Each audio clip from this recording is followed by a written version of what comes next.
What is up, everybody? We're heading back out to the lake again this morning. Went out the other day and slayed them. And I not only slayed them, but we slayed them on topwater.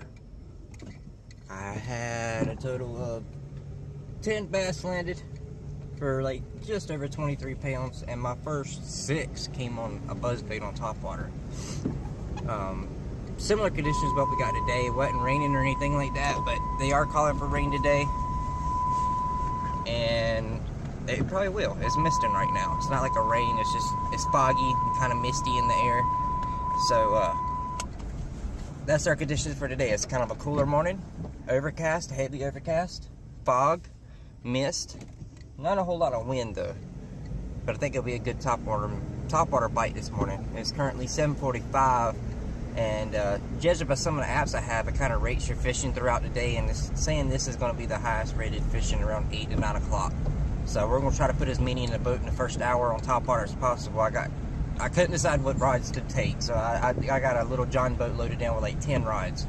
Some of them have crankbaits on there, which we'll do a little cranking later, jigs, shaky head, and then the rest of them are topwater. I got a variation of several topwater baits. I got a head and torpedo for a prop bait, a buzz bait, a live target sunfish, soft body sunfish, a H2O Express soft body frog, a hard body popping frog. I mean, several variations of topwater, and I'm gonna try to catch as many blow-ups on camera as possible this morning and put as many in the boat this morning, and looking for that one big one that just absolutely annihilate a topwater bait.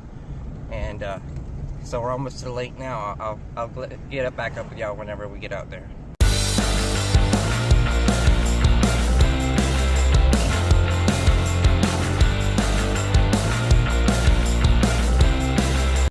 Alright, we're out on the lake. It looks really good for topwater this morning. So I started off with buzzbait the other day, and that's what I caught most of mine on. We're going to start off with that just to see if we can get our confidence up, get a couple fish in the boat, and see a couple blow-ups while we're at it. So we're heading over to the first bank where we caught our first topwater yesterday, and we'll see what we could do. Another reason for the strip is let's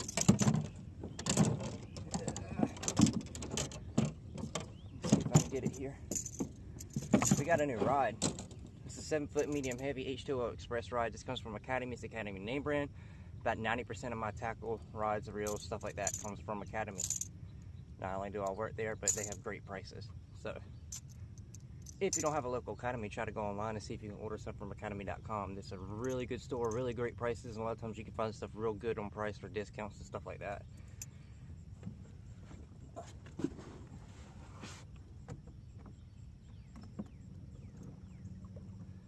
I'm gonna try to start down here in the back of this cove and work our way around. We got some time this morning. I got husband and dad duties I gotta do later on. So we gotta be off the water by like 1 o'clock.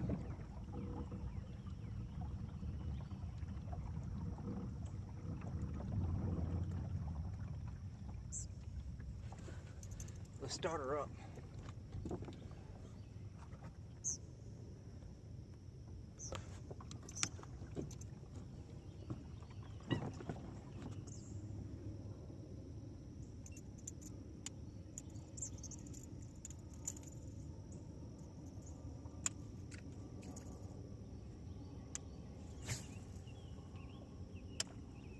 Those who are a fan of the live target hollow body sunfish, we can give this a go and see if I can't keep it in the strike zone a little bit longer. Maybe they'll hit it, because they're not hitting that buzz bait. They might not want something moving as much this morning. We'll see. This will give me a little more subtle approach.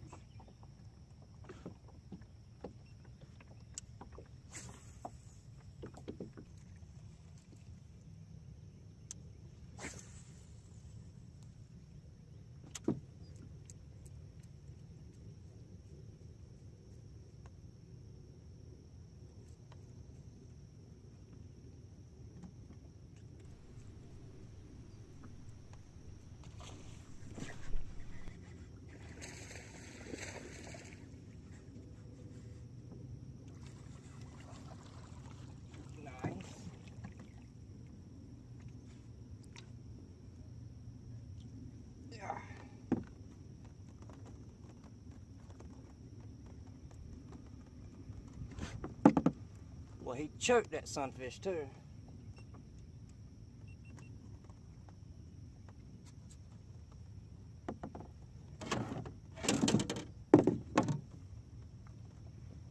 Nice pound, pound and a half. Maybe that's the key. Maybe a little more subtlety to it.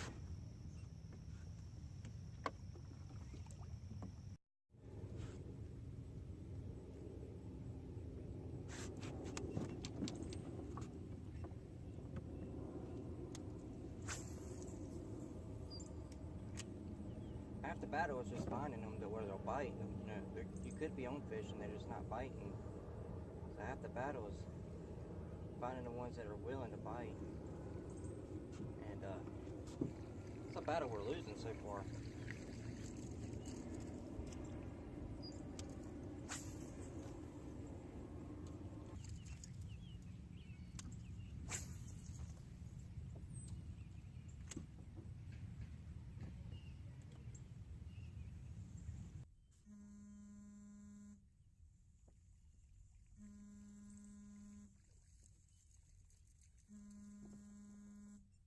Give me just a second. Important business call. Just kidding. It was my wife.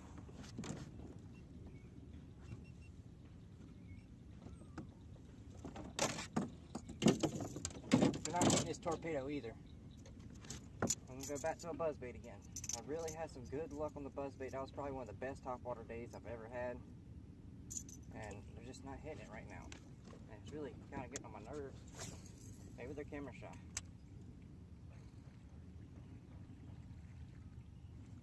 There's one.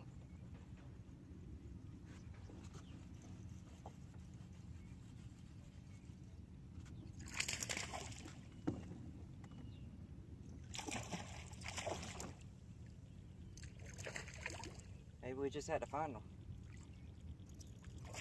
Again, though, he didn't. Hang in there, buddy. He didn't bust on it. He just slurped it.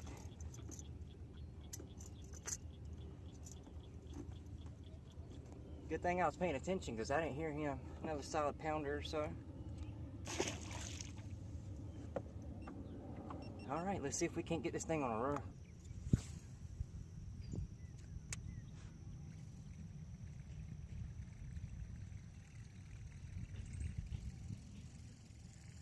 Delight's here. She said she brought me something, so we're gonna go find out what this is. Probably breakfast. And I'll come back and finish out the video. Give me just a few minutes. I was right. She brought me breakfast. She's so good to me. She don't complain when I go out on the boat. Brings me breakfast for me. That's keeper 101 right there. Rig it weightless. See if we can't get a couple more strikes. We'll head out to the island. The island's where I got all my shaky head fish at yesterday. Throw it around there a little bit. There's some brush pile structures in the water out there I know of. I don't know their exact location, but we can fish around and find them.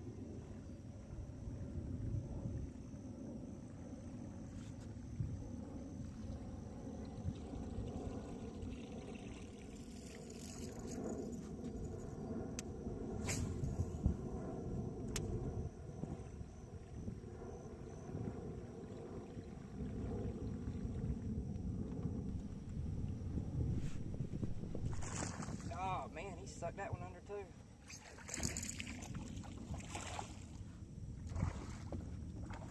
Come on back over here.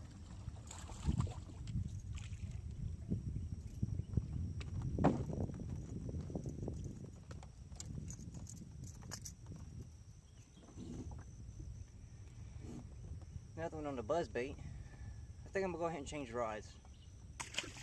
They're hitting it. You know, it's the socket one, but they're not hitting it. They're just sucking it under. So let's see if a little subtle change, like a rod change or something like that, might make a little bit of a difference.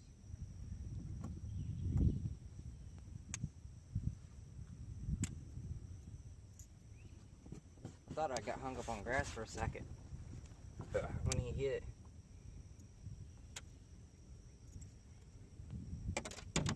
And then it started pulling on me. He didn't make no splash whatsoever. He just literally sucked all the water up from under it.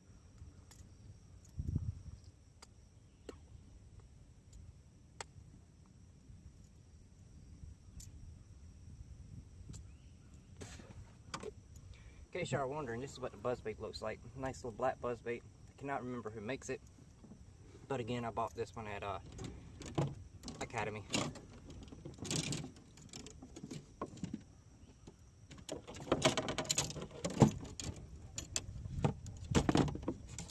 Can I have this rod, please? Got a bit of a mess here. I got too many rods for this little boat. There we are.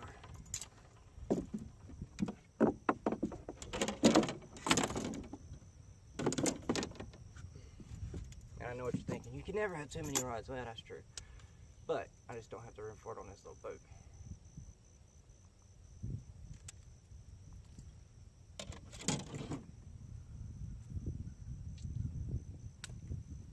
I'll let that crankbait out because we'll be using it a little later. Maybe. Depends if this makes a big difference. And they buzz topwater, I might be using this the rest of the day. I had the hardest time the other day after I got so many on topwater. I had the hardest time putting down my buzzbait. The topwater bite is like the most addicting bite in the world to me, I think. You know, there's nothing like it in all of fishing. Just to see one come up and explode on a bait like that, it's amazing. It's kind of like during Shark Week when you see at the air jaws. That's one of the things I only watch Shark Week for. You know, they always do a segment of putting the cameras out in the water that look like seals and having the great whites explode on them up out of the water. It's kind of the same thing. Just to see them blow up is just amazing and fascinating to me. Alright, so let's not get tangled up. Move this down here.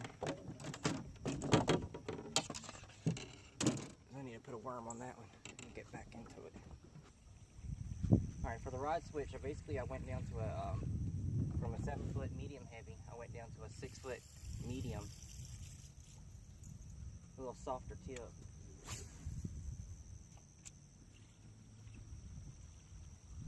Has a little more give in the rod, which ain't necessarily a bad thing. Like I said, you want to make sure that they suck this thing down. When they open their mouth to hit it, they suck in a lot of water. You want to make sure they got that bait good in their mouth before you really set the hook on it. Which is a area that a lot of times I have trouble in, because just to see them explode, it gets me so excited. I can't help it. It's really an amazing sight to see them blow up on one. Addicting, so addicting.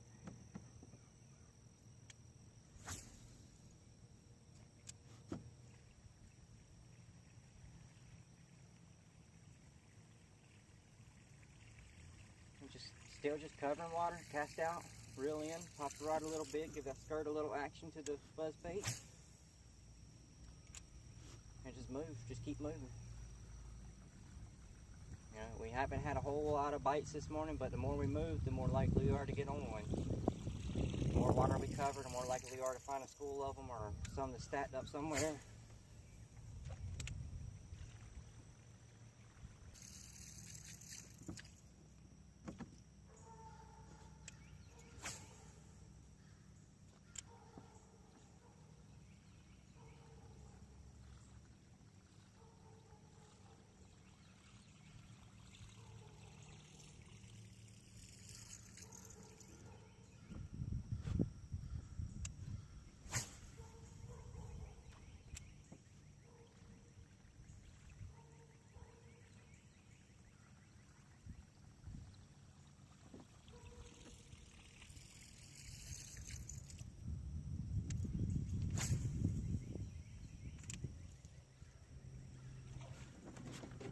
Oh, there we go.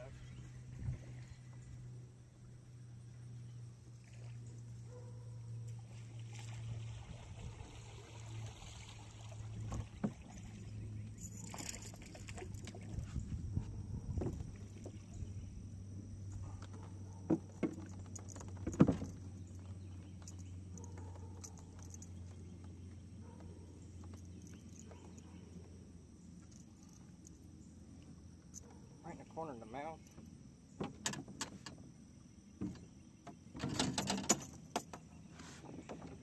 Another nice little pounder.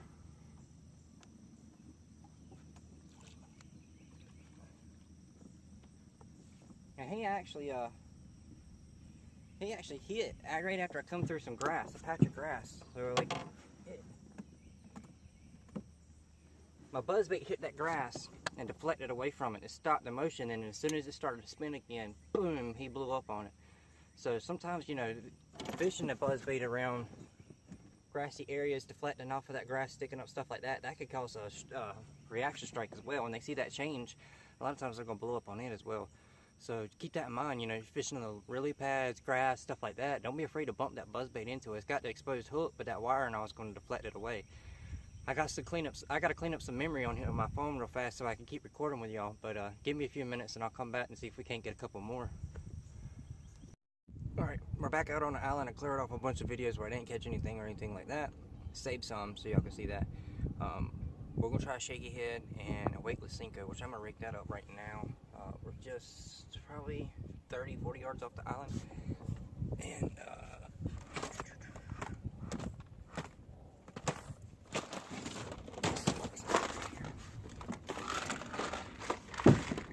got my Flambu box and terminal tackle. And I want one of these Berkley hooks that are a little heavier.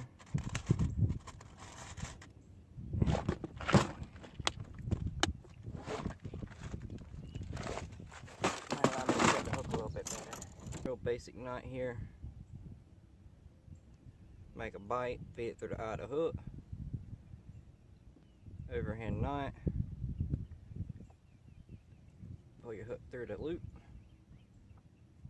Pull it tight.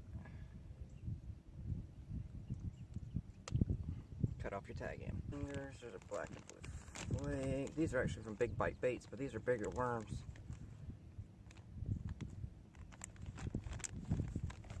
Give these a shot. Black and blue Senko. These are salted too, so they should sink very nicely. And we're gonna put our own little cologne, fish cologne on there. Some fish attract it.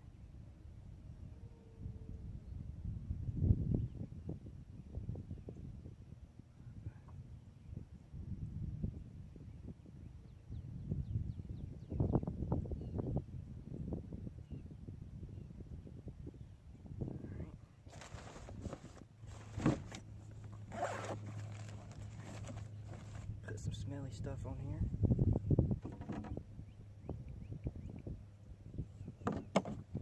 Let's go catch a couple.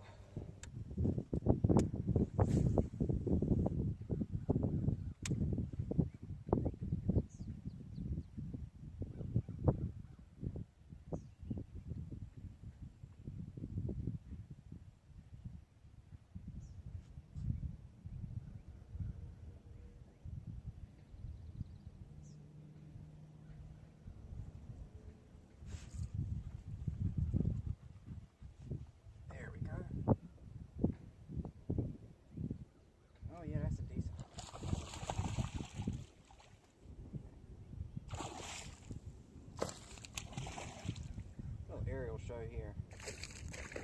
Calm down, dude. I got you. Ain't going nowhere.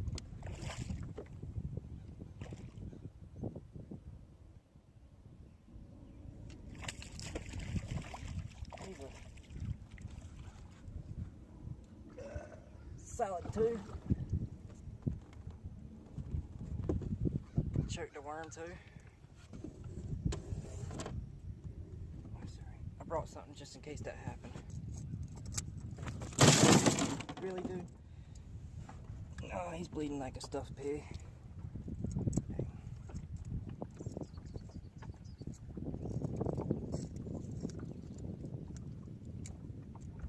Where's the hook at?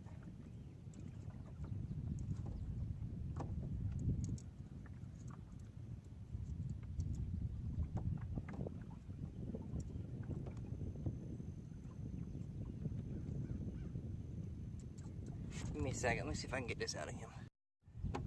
There he is. Yeah, he's a solid 2, probably. Pound and 3/4.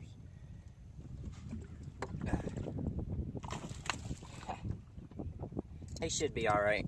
He had just the edge of his gut there.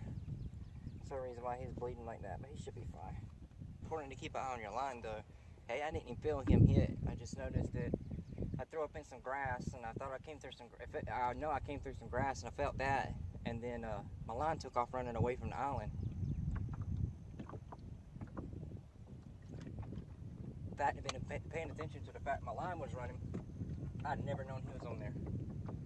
And it really could have been mad. He might have sucked it on down. Alright. So this is one of my favorite little 1-inch crankbaits. I got it on a 6.6 medium action. And this is actually 12-pound monofilament. I don't really mind the mono in this case. A lot of times I like my fluorocarbon for my crankbaits, because my square reels at least, because I want them to get down to the depth they're supposed to. But the monofilament is going to keep it up just a little bit. The monofilament floats. And this is a real grassy bottom out here. If you don't float it a little bit, you're going to pick up a bunch of gunk. So I'm hoping it'll keep it up just enough where I can tick the bottom but not really dig into it. Might make a color change. They seem to hit the white out here for some reason out deeper. During spawn time and bluegill spawn, I can tear them up with these bluegill patterns. But right now, everybody's spawned out. They're focusing in on their shad again, and they're hitting those white colors.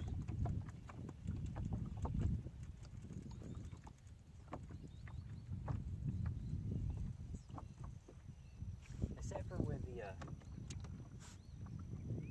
the swim jig. They really like a bluegill swim jig out here. The Strike King bluegill swim jig, that's one of the only ones that still hit.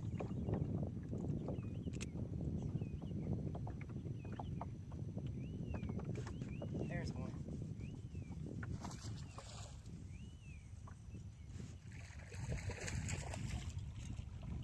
Little guy.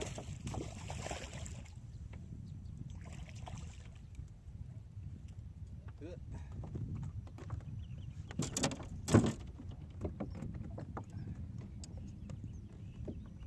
Pinned his mouth shut on that one.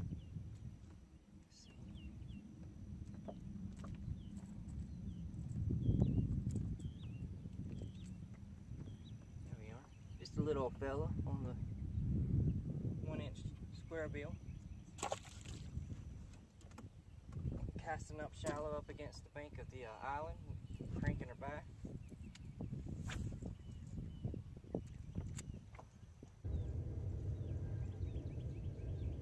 Notice I'm not just steady retrieving it either, I'm popping my rod tip down a lot. That's going to change up the motion of the crankbait, give a little bit more erratic action in the water, and to kind of stop it for a split second. And sometimes that stop is what's going to trigger that strike. Something's following it and you stop it, or something's nosing it and you stop it. A lot of times they'll turn around and whack it when you're talking about crankbaits and stuff like that.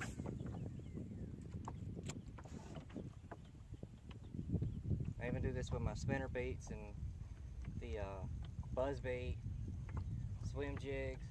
And what it does with those, you know, when it has that skirt on there and you pop your rod, it'll flare that skirt. Real quick, just going to do a real quick ending for the video today. I hope you enjoyed it. A little top water action for y'all. I had a subscriber who's actually on one of my apps called Fishspring, who wanted me to do a top water video. I've been trying to get that up to him. Apologize for the way I look. I fell asleep while I was trying to transfer some files over. Anyway, he wanted me to get some top water videos up, so that's what I done. I went out. I had a good top water day the other day, and thought I'd give it another shot today and catch some on film because I forgot my camera that day. So went out, we caught 4 on a top water, 1 on a hollow body sunfish, 3 on a frog or buzzbait, and 1 on a worm, weightless Senko, and 1 on a crankbait. So a wide variety today of what was hitting, what wasn't hitting. But when we lost finally lost the top water bite, that's when we switched over to the worm, got one. Then we threw a crankbait for a little bit and got one. So it gave you a little variety in the video. I hope you like that, and I really hope you like the top water bites. That's always fun as usual.